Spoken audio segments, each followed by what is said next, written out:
Alors bonsoir tout le monde, un autre jour de la part de Emet Yaakov, la synagogue ici à Montréal, à Côte-Saint-Luc. Et là, ce soir, une fois qu'on vient de passer Baruch Hashem, Rosh Hashanah, et on souhaite à tout le monde, à tout le Kahal, à tous nos frères et nos sœurs, un petit peu partout, à Marbella, tonton David, et Tata Fortuné les enfants, en Israël, Gila, Riri, Betty, Shalom, les enfants, tout le monde, à New York, Rita, Bilisha. Oui, la famille elle est un petit peu éparpillée partout.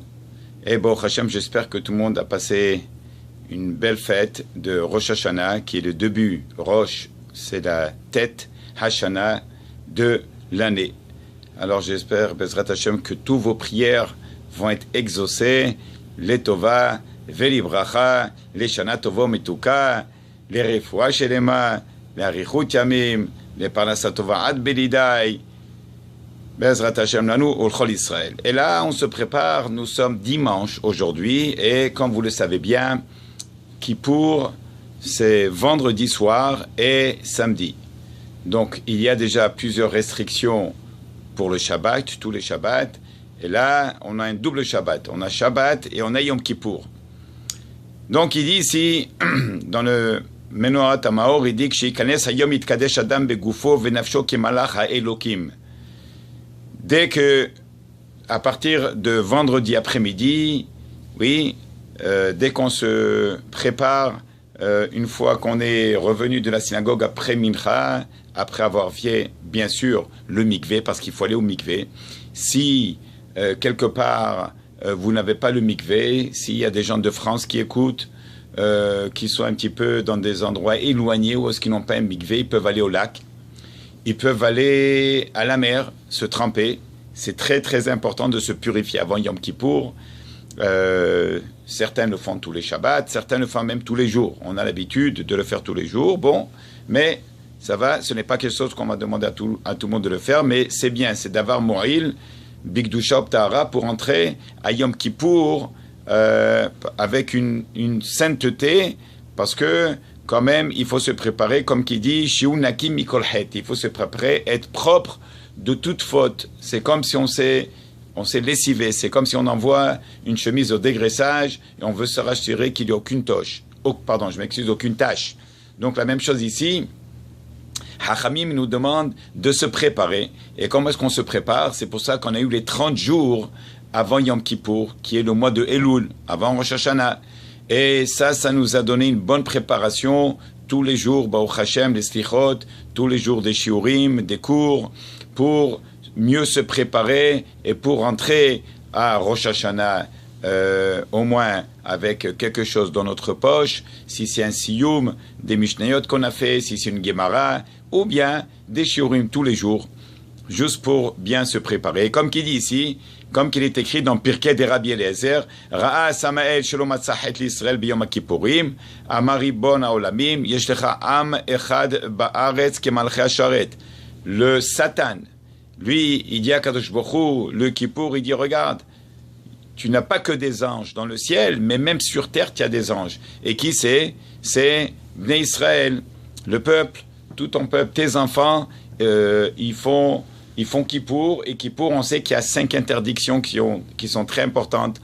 On ne porte pas les chaussures en cuir, on n'a pas de relation intime avec nos femmes, on ne mange pas, on ne boit pas, on ne se lave pas, certaines ne parlent pas pendant tout le Yom Kippour, et juste pour mentionner, une personne qui va à la synagogue et qui ne parle pas pendant tout le service, toute la prière, eh bien c'est considéré comme s'il a jeûné 84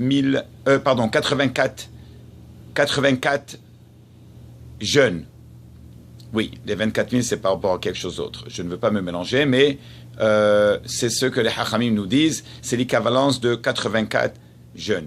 Et il est intéressant comment Hassatan, la valeur numérique de Hassatan, le Satan en hébreu, c'est 364, n'est-ce pas?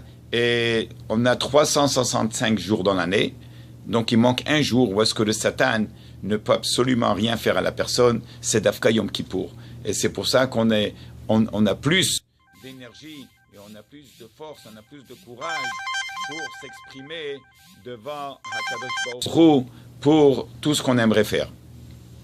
Alors ce qu'on dit ici, c'est que en réalité, on voit que dans le Midrash, il dit, dans Midrash Rabbah, Parashat Vaïtranan, quand Moshe Rabbeinu il est monté dans le ciel pour amener la Torah et pour demander le pardon après la faute du veau d'or, alors il est descendu après 40 jours, donc il est monté 3 fois 40 jours, il est monté dans le ciel.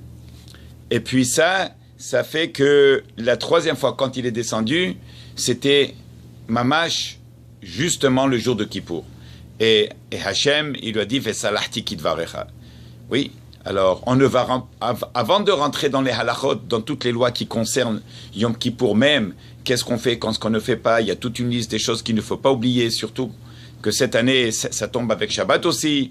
Alors, avant d'arriver à ça, j'aimerais juste donner une préface par rapport à cette journée magnifique, extraordinaire que Kadosh Baruch Hu nous a donnée.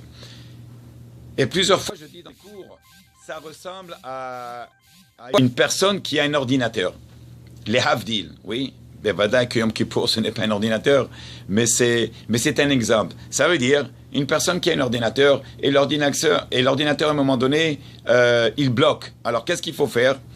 Il faut appuyer le bouton, le reset button, et le système va redémarrer. Sinon, tout est bloqué.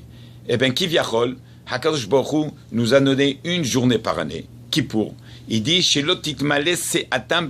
pour ne pas que, Hazve Shalom, la personne, après avoir vécu 80, 90, 100, 120 ans, Admer Vesrim Shana, et il se remplit avec des avérotes et des fautes. Donc, Hakadosh Baruch Hu, qu'est-ce qu'il a fait? Berov Hazadav, il nous a donné une journée par année où est-ce que la personne, elle se vide, elle se prépare. C'est pour ça qu'on a les 30 jours du mois d'Elul, on a les 2 jours de Rosh Hashanah, on a le Tashtir où est-ce que on vide, n'est-ce pas, on se secoue devant une rivière et on jette les péchés pour redémarrer une année neuve. Ça veut dire on est propre, sans aucune tâche, sans ce fameux beged, cette fameuse robe, cette fameuse chemise qui n'a pas de tache sur elle. Et c'est comme ça qu'on aimerait démarrer l'année. Mais ici, il nous dit le Menorot HaMaor, Alpha Pisha Yom Hazeu Yom Shivti HaKadosh Baruch Hu Lechaper Hatat Israël. Même, on sait, HaKadosh Baruch Hu, il nous a réservé cette journée magnifique, Yom Kippourim, qui est la journée où est-ce qu'HaKadosh Baruch Hu, il est Mechaper. Qu'est-ce que ça veut dire Mechaper? Il nous pardonne toutes les fautes, comme qu'il a dit à Moshe Rabbeinu,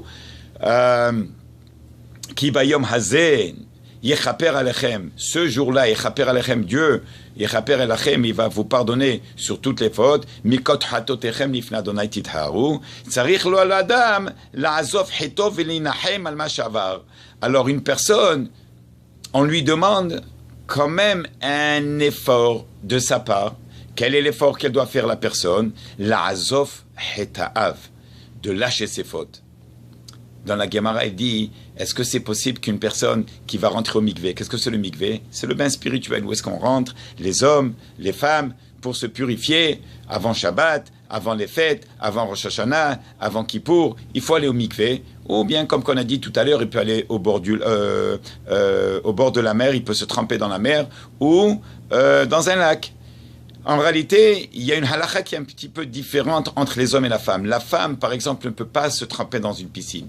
Il est strictement interdit pour une femme de se tremper après qu'elle a compté ses jours de Yemé Tahara, n'est-ce pas, où est-ce qu'elle se purifie après compter les Yemé Anida, n'est-ce pas, une fois qu'elle a ses règles, alors elle doit se purifier, elle est obligée d'aller au mikvé.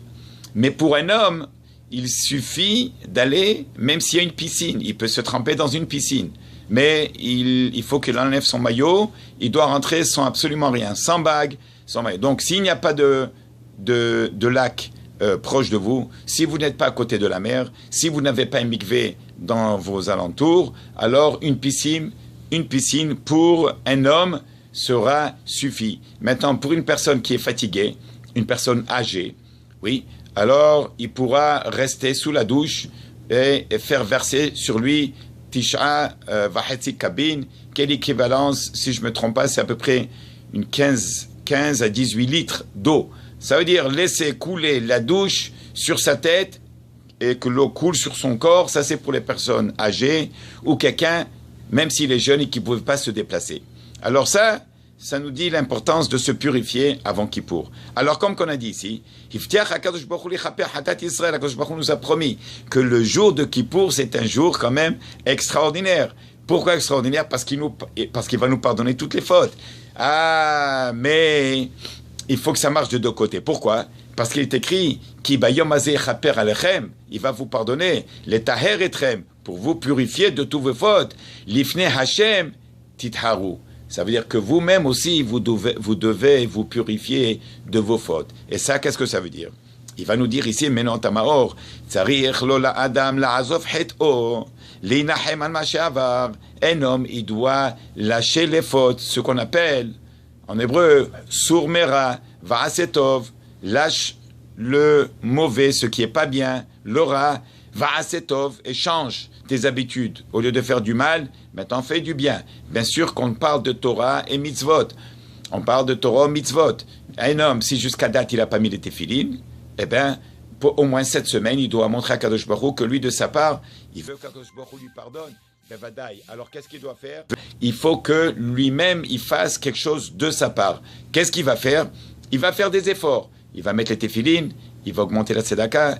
S'il mange peut-être des choses qui ne sont pas nécessairement strictement cachères, il va faire un effort de manger un petit peu plus cachère, n'est-ce pas? Il va faire un effort, par exemple, la femme va allumer des bougies pour Shabbat et pour Yom Kippourim, et ceux qui le font déjà, ceux qui sont déjà un peu plus avancés, alors il y a autre chose à faire. Mais pour le moment, on nous demande que de nous-mêmes, on devrait faire un effort.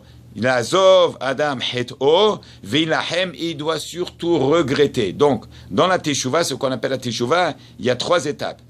Premièrement, il faut regretter ce que j'ai fait. Ça, c'est pour ça qu'on fait le vidouille. Hatati, aviti, pashati. C'est les 3 étapes du het.